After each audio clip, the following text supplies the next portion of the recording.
हाँ शिवोहम, आवाज आ रही है? शिव गुरुदेव शिव। हाँ जी गुरुदेव। क्या विषय चल रहा था अपना? संसार को बनाए रखकर कभी भी सत्य का साक्षात्कार नहीं किया जा सकता। संसार को बनाए रखकर कभी भी सत्य का साक्षात्कार नहीं किया जा सकता। कल क्या विचार चला था इस विषय पर, क्या सुनाया था?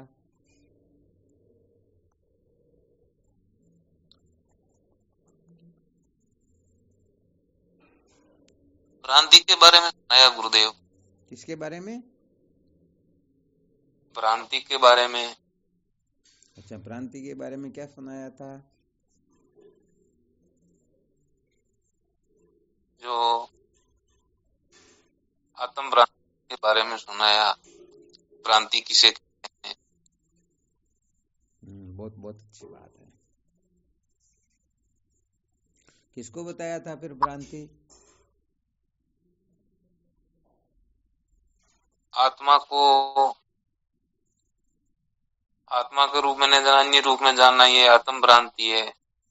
अनात्मा को अनात्मा न समझकर आत्मा समझना, ये अनात्म भ्रांति है। ठीक बात है।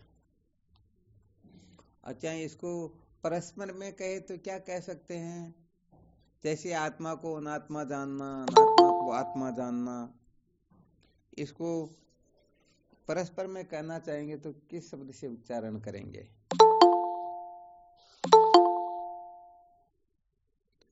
क्या इस जगह पर कथन किया जाएगा? वेद भ्रांति। फेरुनलाल जी मास्टर, आपके पेंशन हो गई फिर भी 5 मिनट सत्संग चल जाती फिर जुड़ते हैं। हाँ दादा, आज थोड़ा लेट हो आदमी गया। रोज ही यही होता।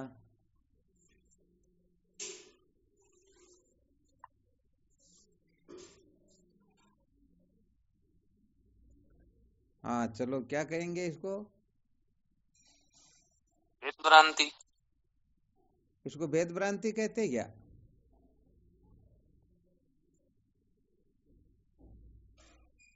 आत्मा को अनात्मा मानना और अनात्मा को आत्मा मानना,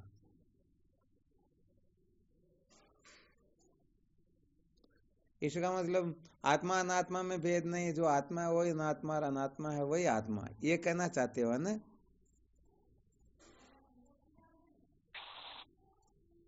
नहीं गुरुदेव, ये तो नहीं। तो फिर भेद भ्रांति कहोगे तो यही सिद्ध होगा ना।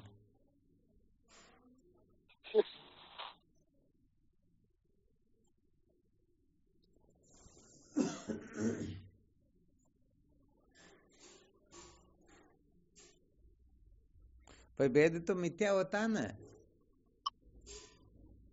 जी गुरुदेव। तो फिर यहाँ आत्मा और अनात्मा को एक बताना होगा। एक तो कैसे हो सकता है आत्मा और अनात्मा?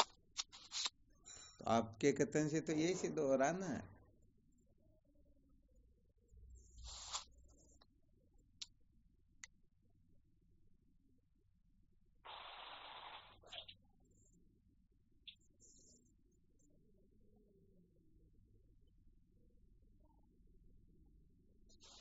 और कोई बताएंगे कुछ?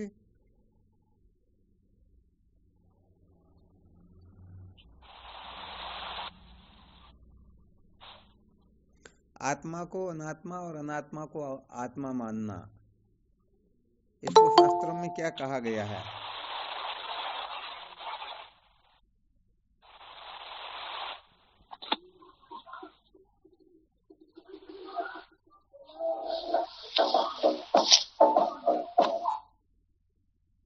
जो अज्ञानी कहेंगे। इसको अज्ञान कहेंगे।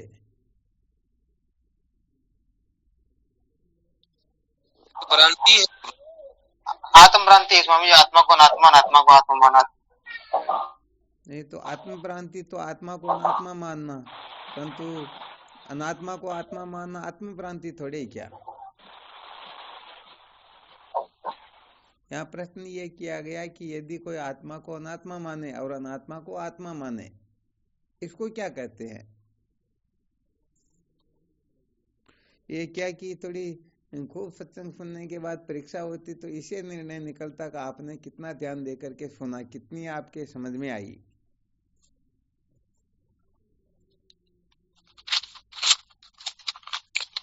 शिव स्वामी जी के चरणों में साष्टांग प्रणाम। हाँ शिव हम बोलो।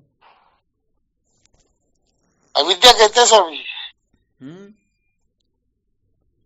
अविद्या, अविद्या फिर ये भी गलत हो गया। अविद्या तो अनित्य में नित्य बुद्धि, उसको अविद्या कहते हैं। अनात्मा में आत्मबुद्धि। कहने का मतलब अविद्या जो है ना, जो अविचार से प्रतीत हो, विचार किए से भान न हो। जैसे रस्सी में सर्प जो प्रतीत होता है ना, तो रस्सी में सर्प की प्रतीति विद्या। तो ये तो ठीक है, रस्सी में सर्प की प्रतीति, परंतु सर्प में रस्सी की प्रतीति, इसको क्या कहेंगे फिर? इसको भी अविद्या कह देंगे क्या? रस्सी में सर्प में रस्सी की प्रतीति। हाँ, यहाँ प्रश्न यही तो किया जा रहा है, आत्मा को अनात्मा मान लेना और अनात्मा को आत्मा मान लेना। तो रस्सी को सर्प समझना, सर्प को रस्सी समझना। तो यहाँ विद्या के लक्षण घटित थोड़े होंगे क्या?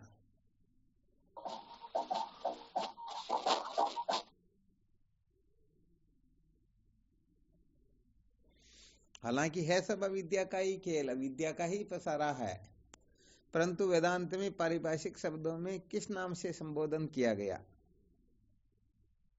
क्योंकि जिस जगह विद्या बोलना होता वहां अज्ञान बोलते हैं तो भी गलत है, और जहां अज्ञान बोलना होता वहां अविद्या बोले तो भी गलत होता है।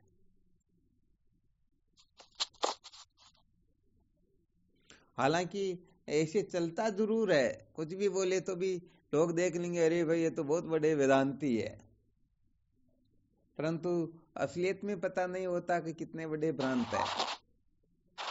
अविद्या, अज्ञान, आत्मा, ब्रह्म, इनका नाम लेने से काम थोड़े चल जाएगा। संकट उपस्थित हो गया फिर तब तो। इतने साधकों में कोई साधक ऐसा पूर्वीर नहीं है क्या जो ये बता सके कि आत्मा को अनात्मा और अनात्मा को आत्मा कथन करना, इसको क्या कहते हैं?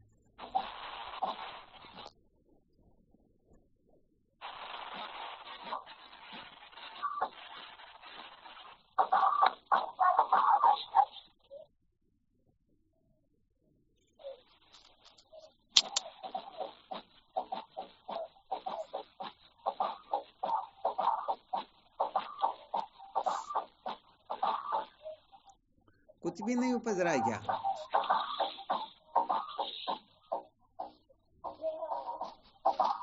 जगह स्वामी जी तो आप कहोगे कि 4 ऑप्शन मिलते हैं जिसमें एक तो सही निकलेगा। हाँ, ये भी सही है। हाँ तो कोई बात नहीं, बाकी अनन्योध्यास भी हो सकता है। अनन्योध्यास, अरे भले मानो से यहाँ पर हो सकता, क्यों कहते हो? यही तो है, मतलब आइडियस ही कहते हैं, वास्तव में सत्यवाद। क्यों? वास्तव में बात ही यही है ना, इसको अन्योन्यास ही तो कहेंगे, वरना क्या कहेंगे? यदि भ्रांति कहे तो कौन सी भ्रांति कहेंगे फिर? तो इसके बारे में तो कितनी बार चर्चा हो गई, पता ही नहीं है।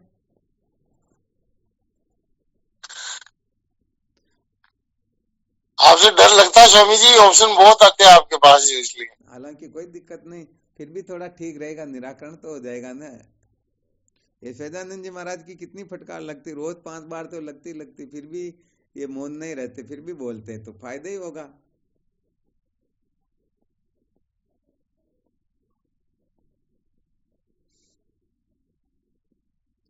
बात ये होती है ना, सचमुच में गुरुदेव के सानिध्य में बैठ करके जो ब्रह्म विद्या प्राप्त की जाती है ना, उस प्रकार के जो लक्षण है अपने में घटित होने चाहिए। कहीं पर किस प्रकार से बोलना, किसका प्रयोग किस प्रकार से कैसे करना, वो सब फॉर्मूले अपने को ध्यान में होना चाहिए। वेदांत की क्लास के अंतर्गत जिस सूत्र की आवश्यकता होती वही कथन किया जाता है, तभी तो हम विवेकी बोधवान कहलाते हैं।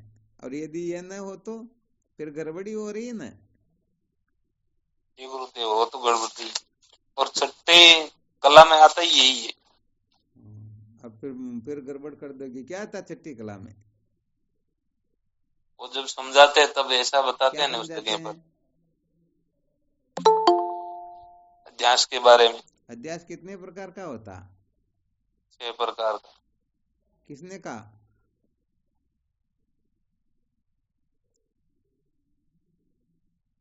ये भी ध्यान नहीं है?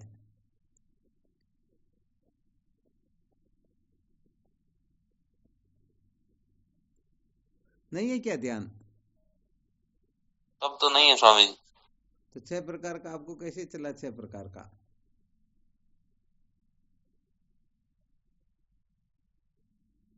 प्रकार का मैंने कई बार पढ़ा पहले, तब मेरे को तो याद ऐसा ही रहा। कहाँ पर पढ़ा? पढ़ा तो विचार चंद्र जी गुरुमुख से पढ़ा या अपनी अकल होशियारी से? होशियारी हुई है।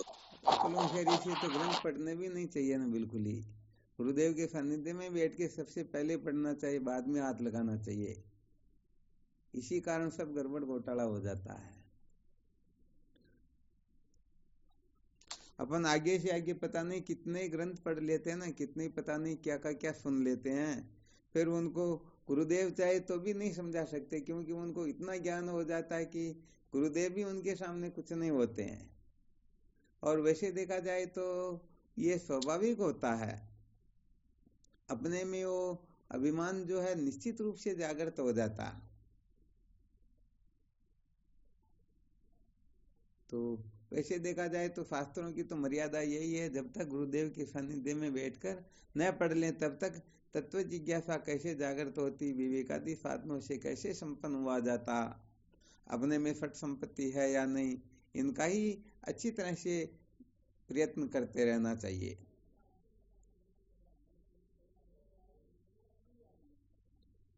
अपने को ज्ञानवान होना, अपने को ज्ञानी नहीं बनना।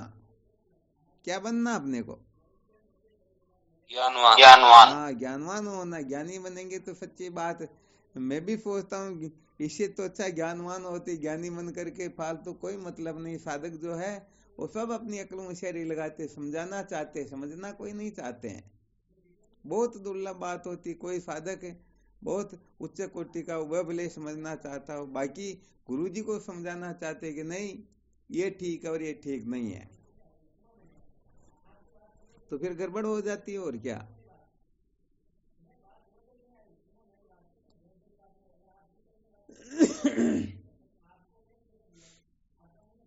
ज्ञानवान तो किसको बढ़िया। कहते हैं?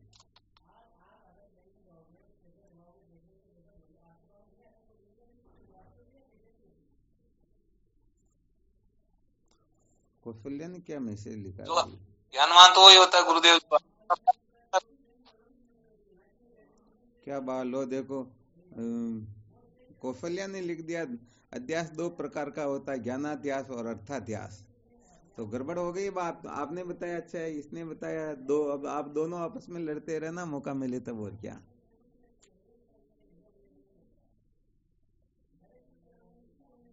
अर्थाध्यास जो है वह होता 6 प्रकार का।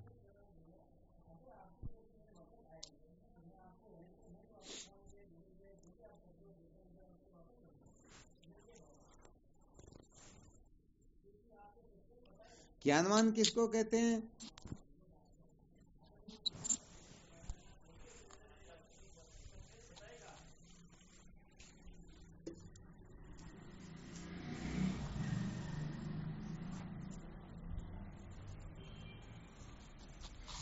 गुरुदेव वो तो गुरुदेव का आज्ञाकारी हो, उसको ज्ञानवान कहते क्या? फिर गड़बड़ हो गई तो। गुरुदेव जो जानने की इच्छा, इसको ज्ञानवान कहते हैं। अरे इसका तो 50 बार विवेचन कर चुके। भगवान राम को वशिष्ठ जी महाराज कह रहे, हे राम तो ज्ञानवान होना, ज्ञानबद्ध मत होना। अपनी बुद्धि इतनी विकसित होनी चाहिए कि शब्द सुनते ही 1000 प्रकार से उनका विचार करने की अपने में सामर्थ्य हो। गुरुदेव जो जानने की तीव्र इच्छा रखता हो, उसको तो जिज्ञासु कहते हैं। उसको ज्ञानवान कहेंगे क्या? गजब कर दिया मैं महावीर जी महाराज यहाँ तो। वह तो जिज्ञासु ना, अभी तक तो LKG में बैठेगा अभी तो गुरुदेव का सानिध्य भी प्राप्त नहीं, वो ज्ञानवान कहाँ से हो जाएगा।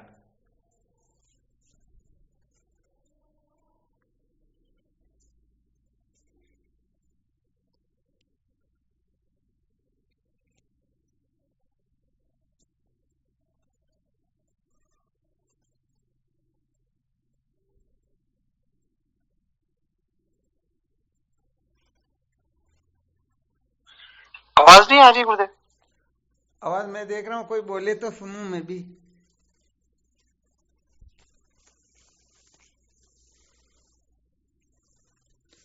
किसी को पता नहीं। शिवम स्वामी जी, हाँ शिवम बोलो। गुरुदेव के सानिध्य में बैठ के जो स्वाध्याय किया जाता है वही वही ज्ञानवान है। अच्छा ये माइक बंद करो, विक्की जी कौन है? हाँ बोलते ही माइक बंद कर दिया करो, वरना ये आवाज गड़बड़ हो जाती है। सबको ध्यान रखना, ताकि घर पर कोई लड़ाई झगड़ा रहा, कोई बातचीत चल रही तो बाकी साधक कोई नहीं सुन सके।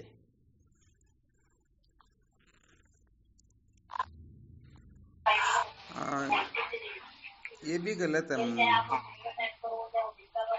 भगवान हाँ बिल्कुल बोलो। गुरुदेव ने जो शब्द बोला ज्ञान में, तो शिष्य का उस शब्द के अर्थ से वर्ती का संबंध हो, ठीक है, और उस ज्ञान को अपने हृदयंगम कर ले, तब तो ज्ञान हुआ, नहीं तो वो शब्द शब्द ही रहा। हाँ बिल्कुल सत्य बात है। जब तक और उस जब तक जी भगवान, ब्रह्माकार वर्ती होकर के ज्ञान की निवृत्ति हाँ, नहीं हो जाती, तब तक ज्ञान नहीं होता। बिल्कुल सत्य बात है। जी भगवान। हाँ बिल्कुल, और बहुत उसी अच्छी ज्ञान को अपने हृदयंगम करके वह मौन हो जाए, या फिर कुछ कहा नहीं जा सकता भगवान आगे। नहीं, फिर मौन होना कहना भी ठीक नहीं है। नहीं सर भगवान, मौन होने का तात्पर्य नहीं था मेरा।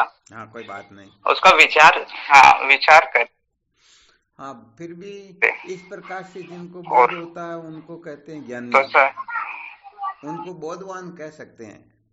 कहने का मतलब समझो, उनको आत्मा का अप्रोक्ष निश्चय हो गया, उनको तत्वबोध ठीक प्रकार से हो आपकी गया। आवाज कट रही, आपका ऑडियो बंद करो। आपके अच्छा, घर पर बहुत ज्यादा बोल रहे तो ज्यादा आवाज आती है, आप बोलते ही बंद कर दिया करो।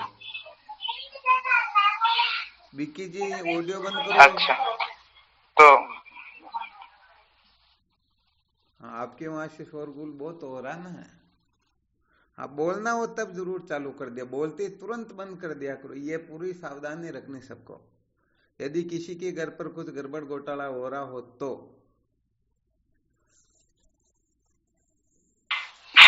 भगवान मैंने सही जवाब या उत्तर दिया उसका। आपने ज्ञान होने की प्रक्रिया बताई, इस प्रकार से ज्ञान हो जाता है, तो ये बिल्कुल 100% सत्य बात है। ज्ञान होने की यही प्रक्रिया है, परंतु ज्ञानवान किसे कहते हैं?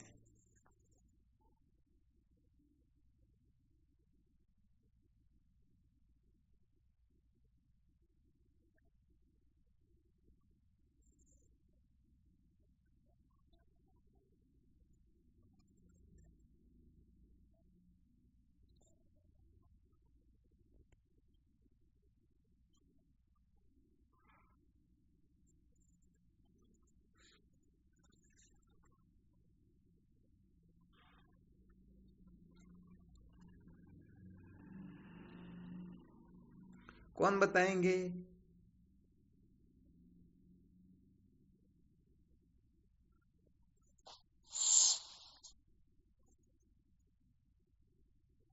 गुरुदेव, जिसको जानने के बाद शेष नहीं रहता। अरे भले यही गड़बड़ हो गई ना, उसको ज्ञानवान कहेंगे क्या?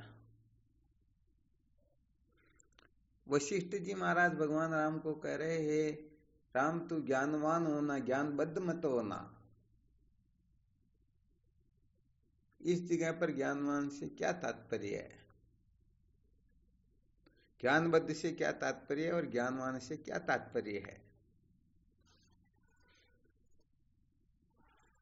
और हम सचमुच में ज्ञानवान है या ज्ञानबद्ध है, थोड़ा इसका भी विचार कर लेते हैं इसी प्रसंग के अंतर्गत।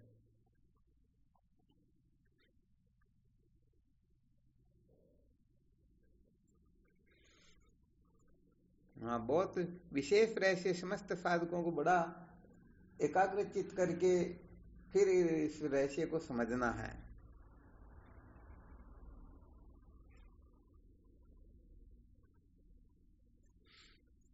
पहले देख लेते कोई ज्ञानवान व ज्ञानबद्ध किसे कहते, इसके बारे में कुछ बताए तो।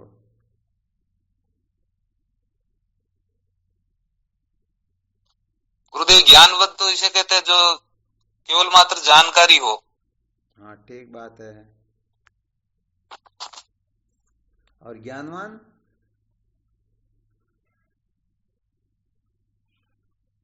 जिसको वास्तव में ज्ञान हो, या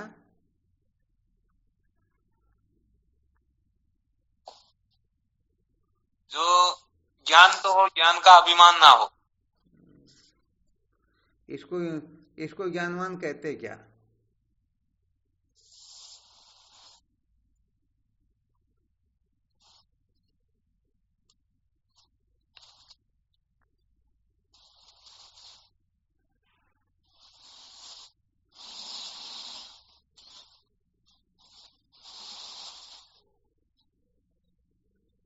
ज्ञान हो और ज्ञान का अभिमान न हो तो अच्छा, कोई भी साधक यहाँ थोड़ा अपना अनुभव प्रकट कर सकता है कि ज्ञान होने के बाद में अभिमान रहता है, इसका मतलब इसे सिद्ध यही हो रहा ना? ज्ञान होने के बाद में गुरुदेव अभिमान नहीं रहता है, अभिमान रहता ही नहीं। और जो मूर्ख लोग समझते हैं कि ज्ञान होने के बाद में अभिमान रहता, अभी तक समझो उन्होंने ज्ञान के स्वरूप को समझा ही नहीं। ज्ञान होने के पश्चात काम, क्रोध, लोभ, मोह, मद, मत्सर, ये राग, द्वेष, ईर्ष्या, अभिमान कुछ रहता ही नहीं। और यदि कोई सोचे कि रहता है तो सचमुच में उनकी समझ बहुत कमजोर है।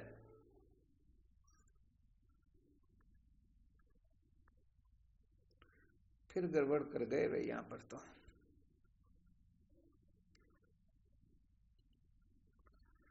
जब इतने धक्के खाते हो तो कम से कम संसार का त्याग करके थोड़ा बहुत संतों के सानिध्य में जाना चाहिए ना। वहां पर क्या हो रहा है ऐसा? संसार में संतों की कमी है क्या?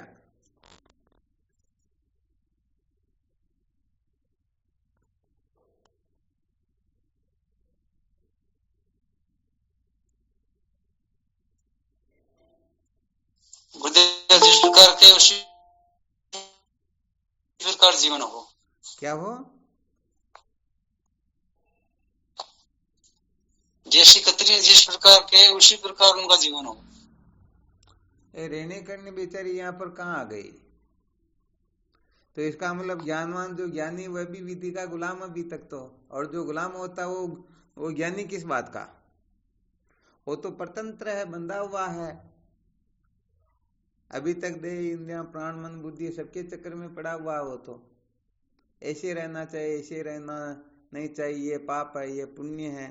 और यदि वह भी बंधा हुआ है तो बंधे हुए जीवों को मुक्त कैसे कर पाएंगे? जय हो गुरुदेव। ये तो कथाकारों की बातें होती हैं, पंडितों की भाषाएं होती हैं, तत्ववेता महापुरुषों की भाषाएं बड़ी विलक्षण होती हैं। उन भाषाओं को समझना हर किसी के वश की बात ही नहीं है। पारस जी कुछ कहना चाह रहे हो क्या? जी गुरुदेव, कथाकार के नाम आ गया। वो कथाकार यही कहते हैं कि ज्ञान में अभिमान होता है। वो बोले जी, उनको क्या पता, उन्होंने बेचारों ने कब ज्ञान के स्वरूप को समझा। ये तो बहुत अच्छी तरह से निर्णय ले लेना चाहिए, निश्चय कर लेना चाहिए कि ज्ञान में अभिमान होता ही नहीं। बताया ना अभिमान हुआ तो ज्ञान। रामचरितमानस में बताया ना, ज्ञान मान जाए एकऊ नहीं। ज्ञान क्या है? जहाँ किसी प्रकार की मान्यता नहीं है, अभिमान नहीं है, उसी को तो ज्ञान कहते हैं। तो फिर वहां अभिमान किस बात का हो गया? जी सच्ची बात तो ये है भाई, बहुत सारे अच्छी तरह से अवलोकन करके देखा जाता तो साधकों की गढ़ाई जो है ना, सचमुच में LKG में भी बहुत ज्यादा करनी पड़ेगी, ऐसी स्थिति लग रही है। हालांकि आगे की बातों में तो शायद मेरे को भी फेल कर देते होंगे आप लोग, परंतु अभी नींव जो होती ना, संसार के प्रति सत्यत्व, प्रियत्व, रमणीयत्व की बुद्धि जो है बहुत अधिक है।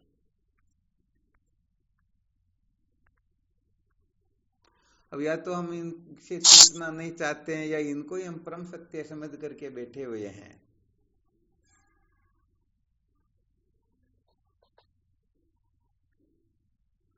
गोपाल जी कुछ कहना चाह रहे हो क्या? जी गुरु जी, कहना जो चाह रहे मूल हो? तत्वों को जानने के लिए सब प्रकार से प्रयत्न करता हूँ। क्या करते हो? जो मूल तत्वों को जानने के लिए सब प्रयत्न करता हूँ, वही ज्ञानवान है। वो बेटे वो ज्ञानवान कहाँ से हो जाए? वो तो भी रास्ते में चल रहा बेचारा, उसको क्या ज्ञान थोड़ी है। जानने की कोशिश करने वाला ज्ञानी क्या? अणु मात्र भी यदि सत्य से नीचे है तो अभी तक वो वास्तव में उसको बोध हो गया, ज्ञानी है, ये नहीं कहा जा सकता उसके लिए। घर में प्रवेश करते करते भी जच जाए तो दूसरों के घर में चला जाए, कौन क्या कहेगा। तो लक्ष्य पर पहुंचते पहुंचते भी बहुत सारे भटक जाते हैं। जब लक्ष्य प्राप्त कर लेंगे तब समझो अब जीवन सार्थक हुआ। वरना तो अपनी मान्यताएं इतनी खतरनाक होती हैं कि मान्यताओं पर जब प्रहार होने लगता है तो सचमुच में हम बहक जाते हैं। प्रणाम गुरुजी। हाँ शिवम बोलो।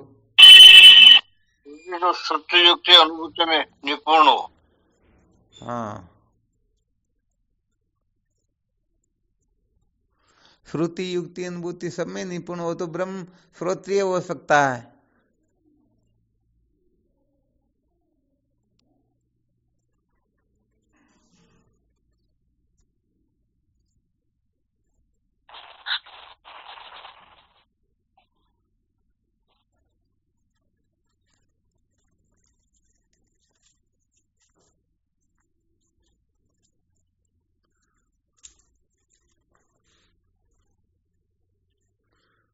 अच्छा, इस राशि को कितने साधक समझना चाहते, चलो यही निर्णय कर लेते हैं। कौन कौन इस राशि को समझना चाहता है? अपना वो कम से कम ऑडियो कॉल करके टिक टिक करके बता दो, पता चल जाएगा भाई ये समझना चाहते हैं। समझना सभी समझ में साऊं गुरुदेव की बात। पता तो लगे एक दो साधकों ने टिक टिक तो किया। गुरुजी सबसे पहले तो मैं समझ में जाऊँ तो। अच्छा, 3 4 5 साधकों ने हाथ ऊपर किया, इसका मतलब आधे साधकों ने कोशिश की।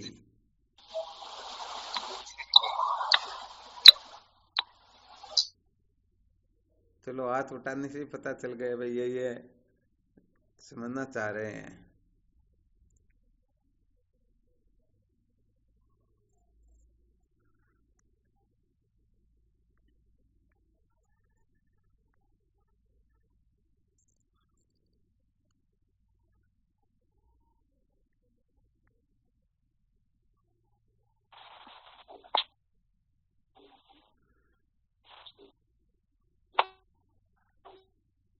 अच्छा, समझना चाह रहे या नहीं चाह रहे इसकी क्या पहचान है? हाथ तो ऊपर कर दिया, देखे कि भाई हम भी पीछे तो क्यों रहे, परंतु उनकी पहचान क्या है?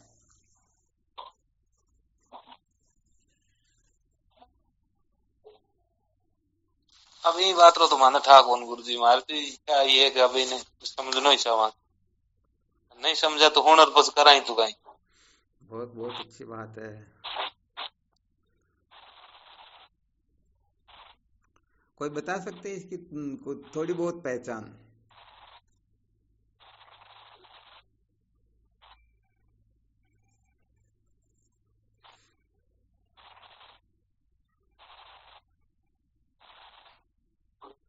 तड़पन और जिज्ञासा गुरुदेव। हाँ, बात बिल्कुल सत्य है, बहुत धन्यवाद। अब की बार युक्ति युक्त बात बताई। तड़पन का स्वरूप क्या है? अरे मैं सोच रहा हूँ एक बार इनसे थोड़ा हाथ ऊपर करवा करके देख लें कि फिर इनको कहेंगे आश्रम पर आ जाओ, तो फिर कितने लोगों का कलेजा, कितने लोग घायल हो जाते हैं, कितने को उठते हैं, कौन तैयारी करते हैं, कौन जो थोड़ा निकल करके वापस घर पर चले जाते हैं। तो बहुत सारे लोगों को तो ये अच्छी तरह से पता, अभी हमारे को उलझा देंगे, इसलिए उन्होंने हाथ ही खड़ा नहीं किया, पूरा ध्यान रखा।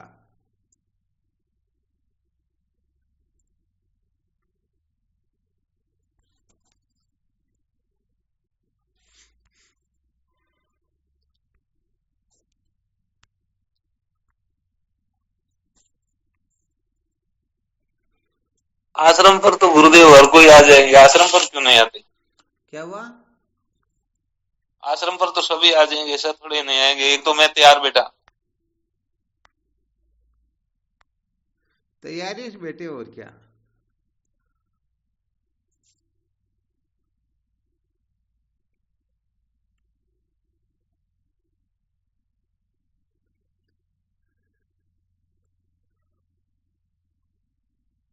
अच्छा महावीर जी, आपको तो याद होंगे ना वो सूत्र, रुचिता न भोजन है जिसे। हाँ गुरुदेव है। अच्छा सुनो ने, देखे कैसे याद है, पता तो चले पूरा याद है, गड़बड़ घोटाला कर रहे हो।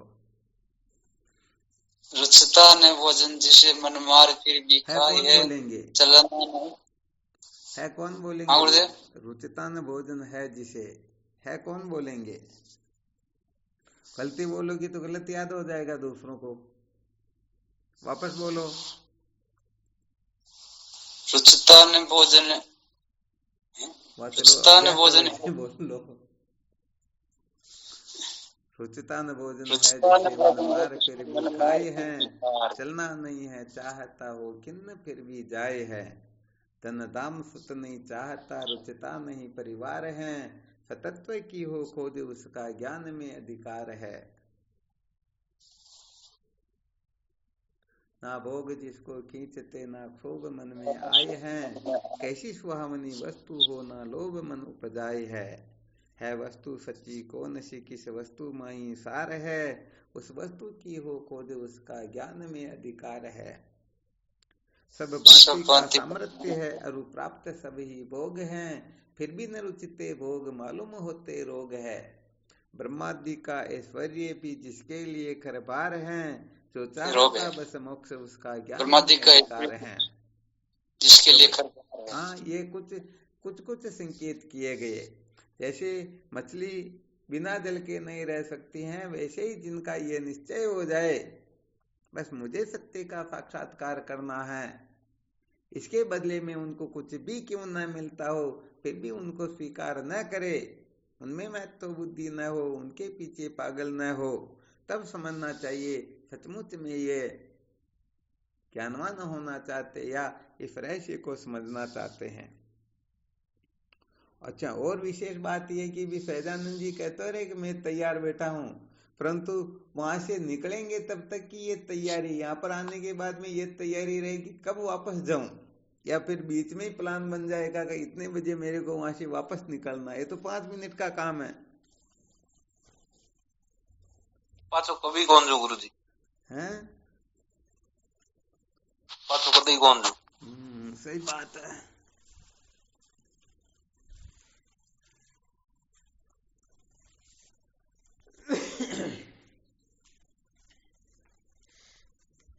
तो वैसे देखा जाए तो सचमुच में ये शूरवीरों का काम होता है, क्योंकि ज्ञानवान जो प्रश्न किया गया ये ज्ञानवान ज्ञान से पहली कक्षा नहीं है, बल्कि तत्व साक्षात्कार होने के बाद की कक्षा है। कौन सी कक्षा है?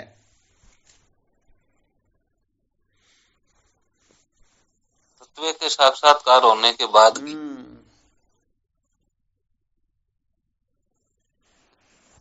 जिसको ज्ञान होता है उनको क्या प्राप्त होता है?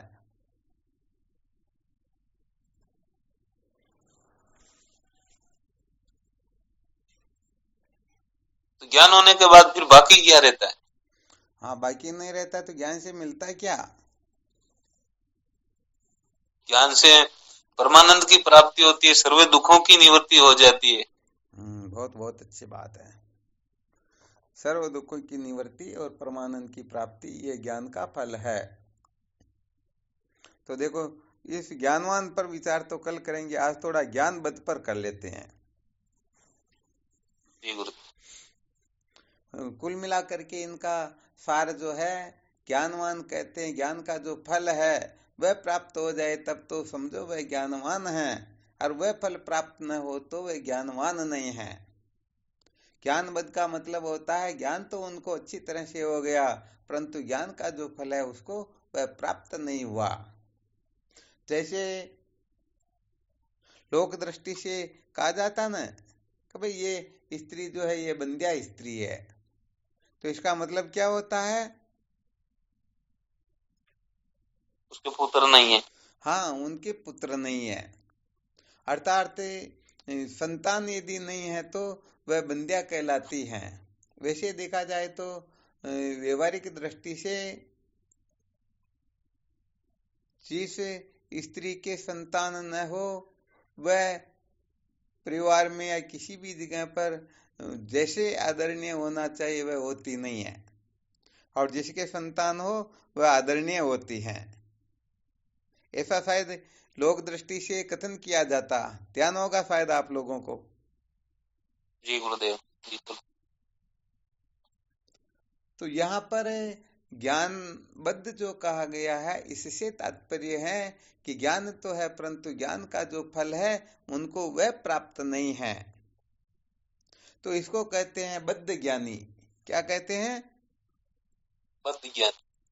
हाँ, वो अचल राम जी महाराज या कल्याण भारती जी कौन लिखते हैं? कली में बद्ध ज्ञानी नर नार, मुख से एम ब्रह्म करत पुकार, निष्ठा नहीं लिगार, सच्ची सुन बुरा समझने वाले। ऐसे शिष्य बहुत कलिमाए कृतज्ञ आप पूजाने वाले, इसी भजन में आता शायद। तो बद्ध ज्ञानी का मतलब होता है, ज्ञानबद्ध का मतलब होता है ज्ञान तो जैसा होना चाहिए वैसा का वैसा हो गया, परंतु ज्ञान का जो फल है परम शांति, वो परम शांति उनको प्राप्त नहीं है। थोड़ा इसके लिए कुछ सूत्र बता देते हैं, फॉर्मूला बता देते हैं, जिससे थोड़ा अच्छी तरह से समझ में आ जाए।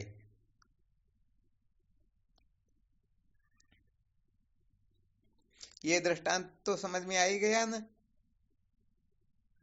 बंध्या स्त्री वाला। जी गुरुदेव, आ गया। चलो इसी के अनुसार विचार कर लेते हैं। जब हम अन्वय कोश का विवेक करते हैं, किसका विवेक करते हैं?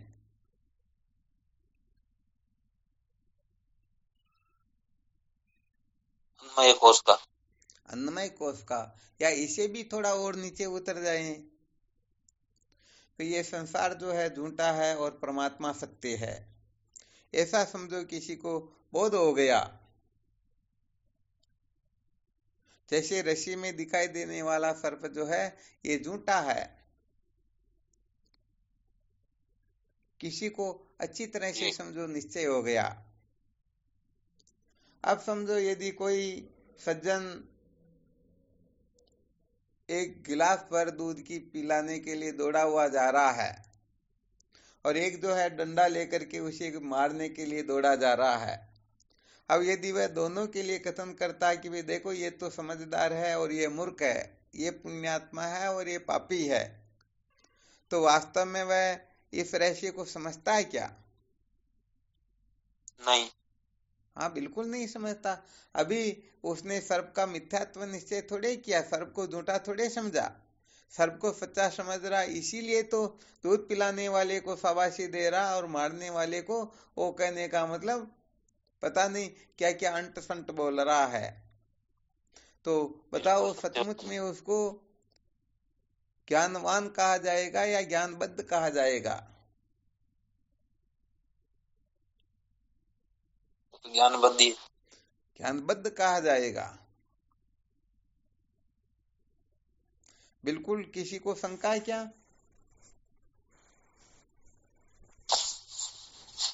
नहीं गुरुदेव, ज्ञानबद्ध ही कहलाएगा। हाँ, बिल्कुल ज्ञानबद्ध ही कहा जाएगा। तो ऐसे कहने का मतलब सचमुच में ये संसार झूठा है, यदि किसी ने निश्चय कर लिया हो तो बताओ संसार के छूटने से उसको डर लगेगा क्या? नहीं लगेगा। नहीं गुरुदेव लगेगा। इसमें थोड़ी है जानने की। क्या हुआ? हाँ बिल्कुल बोलो। जैसे आपने बताया उसे ज्ञानबद्ध कहते हैं, तो उन्होंने अभी तक वास्तव में ऐसा ज्ञान हुआ ही नहीं भाई ये तो रस्सी है या सर्प है।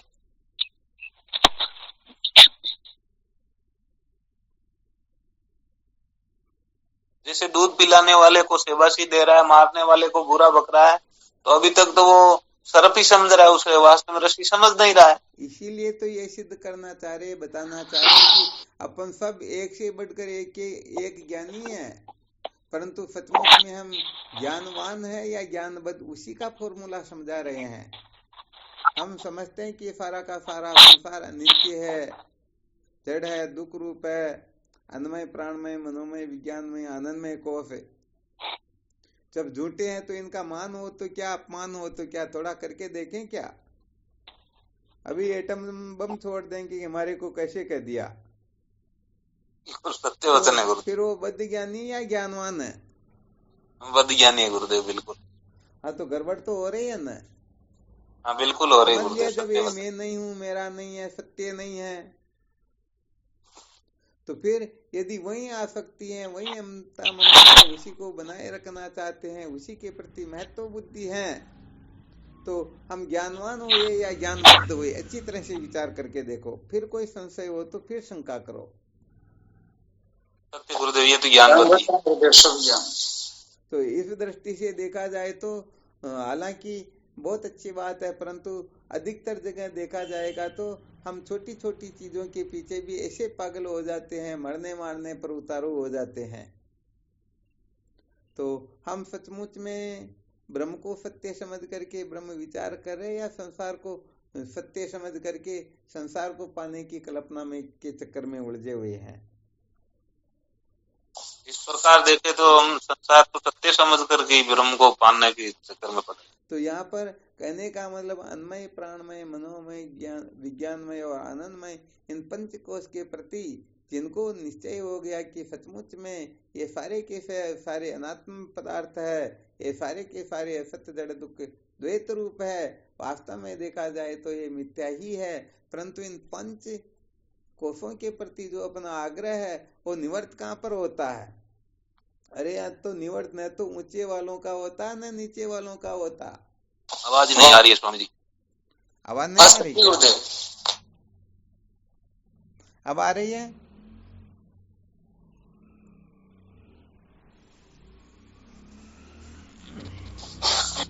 आवाज को नारी महाराज। अब तो आ रही है। आवाज ही नहीं। शिवोहम अभी शुरू हुई आनी बस तुरंत ही। अब तो शुरू हो गई ना? हाँ अभी आई गुरुदेव आवाज। चलो ठीक हाँ बात हो है। गई आवाज।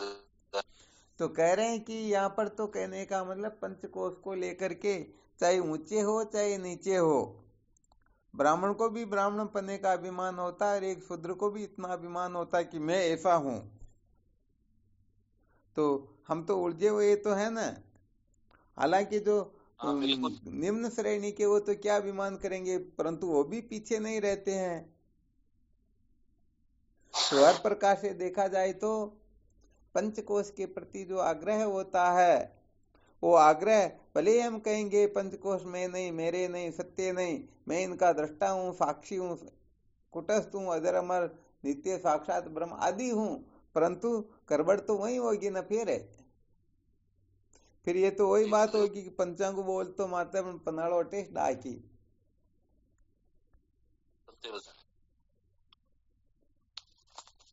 तो सच्ची बात यह है कि उनको फिर ज्ञानबद्ध ही कहा जाएगा। तो अब आप इस जगह पर विचार करोगे तो अनेक सूत्र निकलेंगे आपके हृदय से ही कि हम किस किस जगह पर बंधे हुए हैं, किसको हम झूठा समझते हैं। तो झूठा समझते हैं तो सचमुच में झूठा समझते हैं, या केवल मात्र ऐसे नहीं कि हाथी के दांत बताने की ओर, खाने की ओर।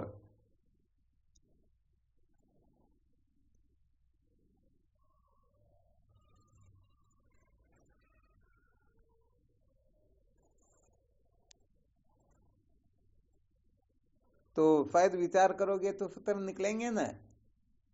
पक्का निकलेंगे स्वामी जी में। तो यहाँ पर ज्ञानवान होने का मतलब ही यही है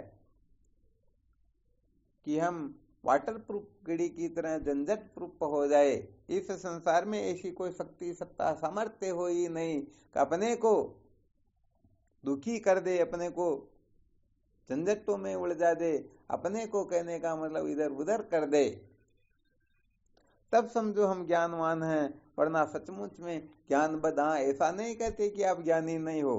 अरे ज्ञानी तो यहाँ पर कोई भी हो सकता है, परंतु ज्ञान का जो वास्तव में फल है, मूल सहित विद्या की निवृत्ति अथवा वेद के तन्यता भाव का निश्चय या जीवन मुक्ति के विलक्षण आनंद की अनुभूति, यदि ये नहीं है तो फिर गड़बड़ तो हो रही भाई कुछ न कुछ।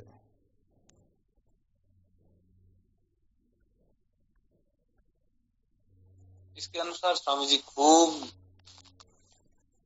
गड़बड़ है, एक ही नहीं कितनी गड़बड़। भगवान ये जीवन का स्व रहस्य खिलाया आज, बहुत अच्छा। हाँ, वैसे मंथन करना चाहिए, क्योंकि शास्त्रों के परम तात्पर्य को हम जानने वत न जानेंगे तो गड़बड़ रहेगी। इसीलिए थोड़ा अधिकतर कहा जाता है कि परमात्मा की प्राप्ति को ज्ञान कहते ही नहीं, संसार की निवृत्ति का नाम ज्ञान होता है। ये प्रपंच के प्रति जो अपनी आस्था, अहमत्व, ममत्व, सत्यत्व बुद्धि बैठी हुई है, ये सचमुच में श्रुति युक्ति अनुभूति के द्वारा ये निवृत्त हो रही या नहीं हो रही है, कैसे होनी चाहिए, इसका भी थोड़ा रहस्य समझना पड़ेगा। तो सबको अपनी अपनी जगह पर ठीक प्रकार से हृदयंगम करेंगे, तभी हम सचमुच में सच्चे अर्थ में ज्ञानी हैं, तभी समझो हम वास्तव में मुक्त है। वरना हम वाचा मुक्त हो सकते हैं, वास्तव में मुक्त नहीं होते हैं। तो अब अपने को केवल वाचा मुक्त ही बनना, तब तो कोई दिक्कत नहीं है। और सचमुच में मुक्त होना है तो केवल इस सूत्र को अच्छी तरह से ध्यान रखो, कहीं पर लिख दो नहीं तो मुझे ज्ञानवान होना है, ज्ञानबद्ध नहीं होना है।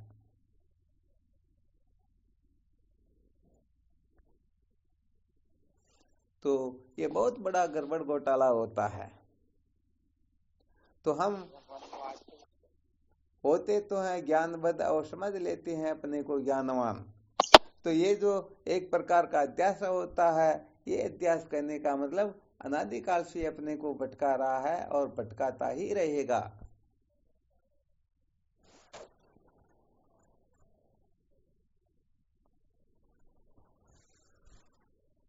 तो वास्तव में देखा जाए तो ज्ञान का जो वास्तविक फल है, उस फल को महत्व न दे करके हम शब्द मात्र में उलझे हुए हैं। इसी को कहते हैं संसार को बनाए रखना। और संसार को बनाए रख कर कभी भी सत्य का साक्षात्कार नहीं किया जाता। कहने का मतलब हम अपने आप को मिटाना नहीं चाहते हैं। यहाँ पर तो कहा गया है, आपा मेटे हरि बजे तन मन तजे विकार, निर्वेरी सब जीव सु दादू ये मत सार।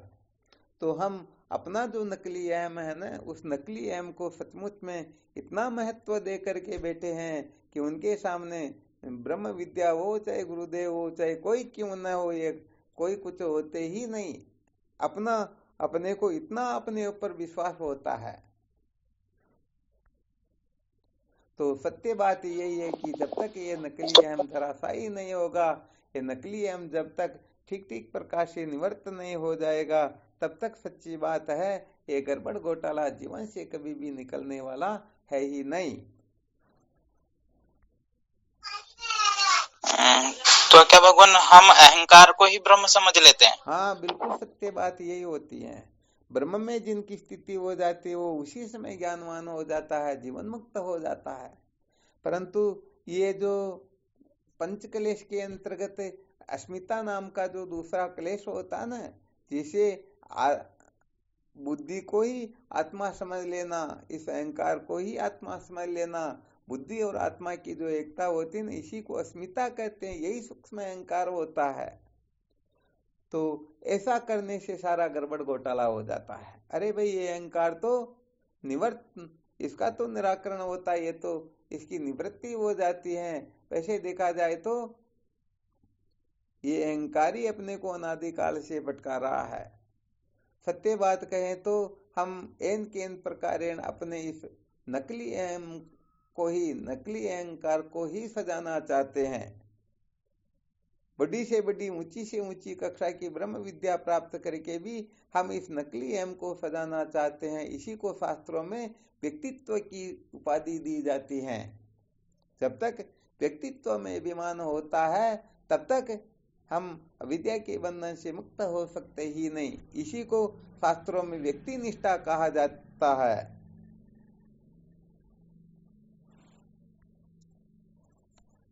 तो भाई यहाँ पर तो व्यक्त व्यक्त का भेद जब तक सम्यक प्रकाश से निवर्त नहीं हो जाता है तब तक सचमुच में बात बनती नहीं।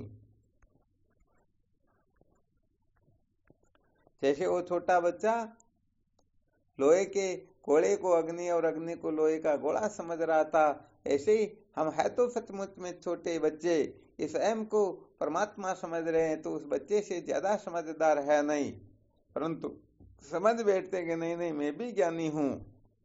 इसलिए भाई सचमुच में इसके लिए खूब ब्रह्माभ्यास करना होता है। और जब ब्रह्माभ्यास के द्वारा सम्यक प्रकाश से विद्या की निवृत्ति हो जाती है, उसके पश्चात मनोनाश वासना क्षय का अभ्यास करे जीवन मुक्ति के विलक्षण आनंद के लिए। तो जब तक ये मन रहेगा, जब तक वासनाओं का क्षय नहीं होगा, तब तक हम सचमुच में ठीक प्रकार से ब्रह्मानंद का अनुभव नहीं कर पाएंगे। तो बस ये तीनों ही सूत्र विशेष होते हैं, मनोनाश वासना क्षय और तत्व ज्ञान का अभ्यास। जो कृतोपासक होते हैं उनको तत्व साक्षात्कार से अनंतर तुरंत जीवन मुक्ति के विलक्षण आनंद की अनुभूति हो जाती है। फिर उनको तत्व ज्ञान का अभ्यास ज्यादा करना होता है। उन्होंने मनोनाश वासना क्षय पहले ही सिद्ध कर लिया।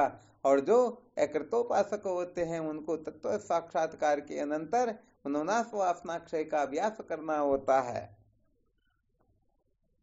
तो अब देखते रहना हम कृतोपासक है या अकृतोपासक है, फिर उनको क्या करना क्या नहीं करना इसका थोड़ा विशेष चिंतन मनन करते रहना।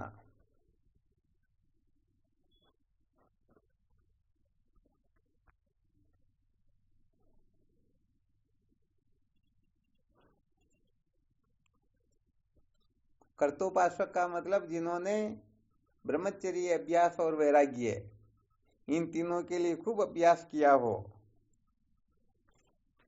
वैसे देखा जाए तो अपना जो ये ग्रुप है ना, इसमें ऐसे साधक भी है जो सचमुच में बहुत भाग्यशाली।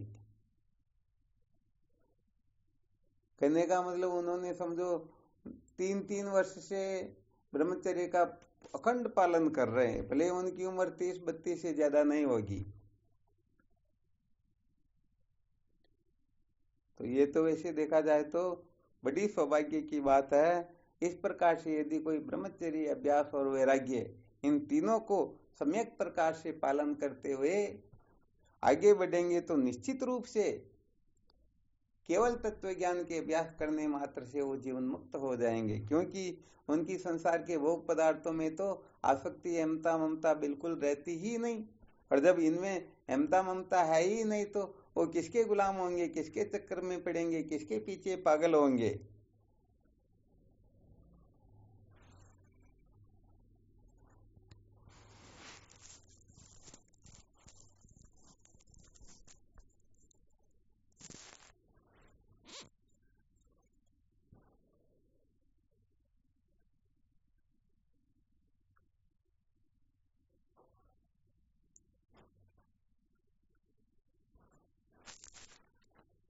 तो होता है क्या है कि हम किसी चीज के छूटने से उच्छृंखल हो जाते हैं, पागल हो जाते हैं, मरने मारने पर उतारू हो जाते हैं।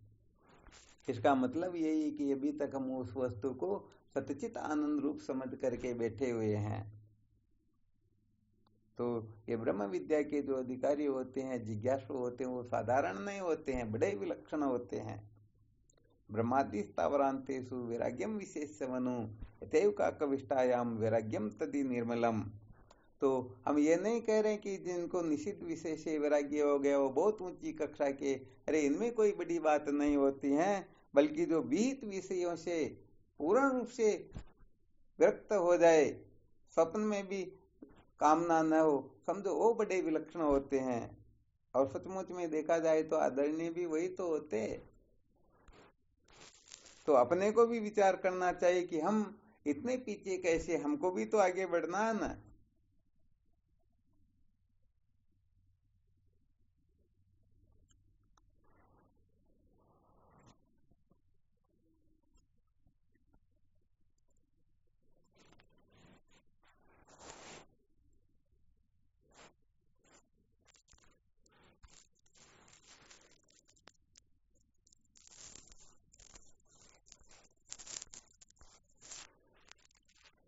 चलो ठीक, फिर करते रहना इस पर विचार। वास्तव में ये पक्की बात है कि ज्ञान में तो भले कोई कम नहीं होंगे, ज्ञान में भले किसी को कुछ जानना शेष न रहे, ऐसे भी बहुत सारे साधक है, परंतु उनको भी विचार करना कि हम सचमुच में ज्ञानबद्ध है या ज्ञानवान है। और इसका विचार करेंगे तो फर्क तो पड़ने वाला है नहीं। ऐसा तो है नहीं कि हम नरक में चले जाएंगे। आत्मा तो नित्य मुक्त है, बंधन की वास्तव में सत्ता ही नहीं होती है। हम मानी मानी बंधन में आयो, कल्पना करके हम बंधे हुए हैं। जब जब हम अनात्म पदार्थों में अमत्व ममत्व सत्यत्व बुद्धि करते हैं, उसी समय हम बंध जाते हैं। इसलिए ये सारा का सारा कल्पना मात्र होता है, स्वप्न मात्र होता है। यहाँ पर बंधन की भी भ्रांति होती है, मुक्ति की भी भ्रांति होती है। वास्तव में बंधन मुक्त कल्पना मात्र है, इनकी सत्ता ही नहीं है। इसलिए चिंता नहीं करना। आप यदि इस प्रकार का विचार करके अपने जीवन को ब्रह्मचर्य अभ्यास वैराग्य से परिपूर्ण करना चाहोगे तो कोई नुकसान तो होगा नहीं। और किसी को ज्यादा नुकसान लगता हो तो कोई दिक्कत की बात नहीं, और क्या। फिर वो भले संसार के समस्त भोग पदार्थों को भोग करके भी देख सकता है कि अंत में रोना पछताना होता है तो जीवन सार्थक होता है। ठीक है ना।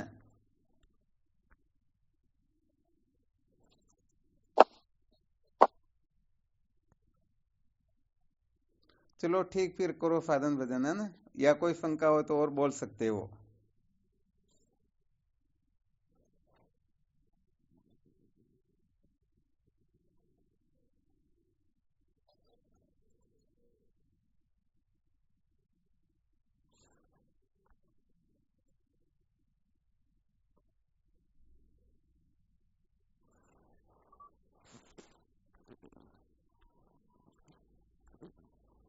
अरे आवाज नहीं आ रही, क्या बात हुई? कोई शंका नहीं गुरुदेव। आवाज आ रही है? जी गुरुदेव, आवाज आ रही है। चलो बहुत बहुत धन्यवाद। हाँ, तो जो सुनाया उनका खूब मंथन करना, विचार करना। वास्तव में देखा जाए तो मैं सबसे श्रेष्ठ हूँ, इस बात को सदा सर्वदा ध्यान रखा करो। मेरे से श्रेष्ठ संसार में कोई हो सकता ही नहीं। तो जब हम सबसे श्रेष्ठ है तो वो सारे रहस्य अपने में होने चाहिए ना।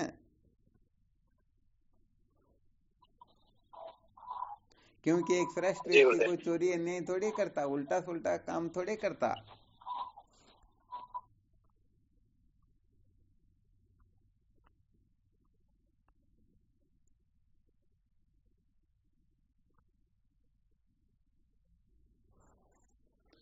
चलो ठीक, शिवोहम करो साधन भजन, है ना। स्वामी जी चरण प्रणाम। हाँ, नमो नारायण। शिवोहम देव श्री चरण कोटि प्रणाम। शिवोहम। कल इसी विषय पर और विशेष प्रणाम गुरुजी। शिवोहम। सावधान रहना ना। हाँ, शिवोहम।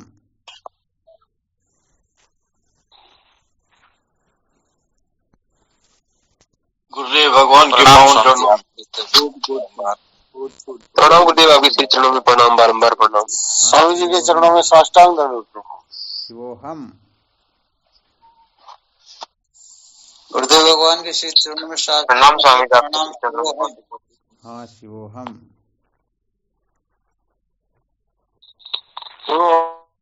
प्रणाम। हाँ, शिवोहम। नमो नारायण। हरि ओम।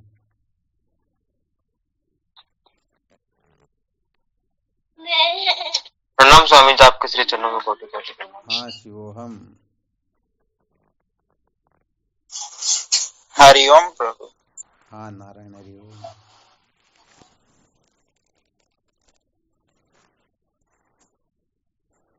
ठीक शिवोहम।